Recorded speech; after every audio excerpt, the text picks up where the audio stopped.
You played a hell of a game. That was a hell of a song. The way we talk about hell shows that we have no idea what we are talking about. Hell. A place of fiery agony. Mark 9:43. Your hand causes you to sin. Cut it off. It's better for you to enter the kingdom with one hand than with two hands to go into hell, into the unquenchable fire. If your eye causes you to sin, gouge it out. It's better for you to enter the kingdom of God with one eye than with two eyes to go into hell, where the worm never dies and the fire is never quenched.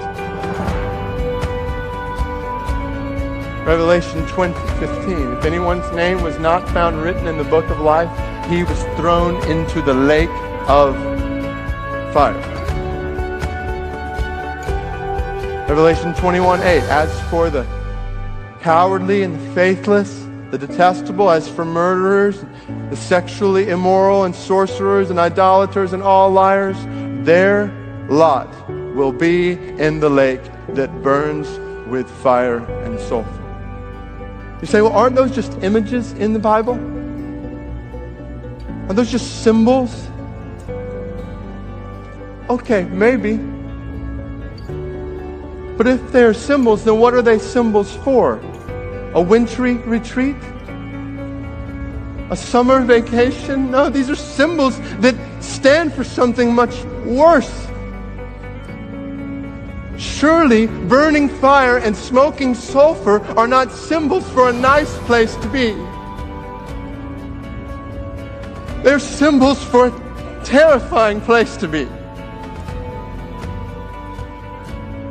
A place of fiery agony. A place of conscience torment.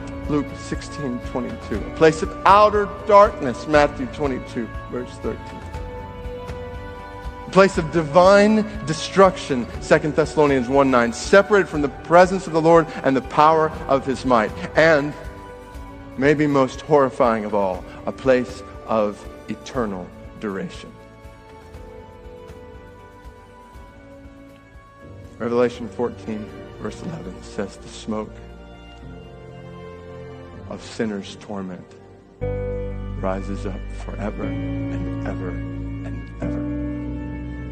Be not ignorant of this, and be not indifferent to this.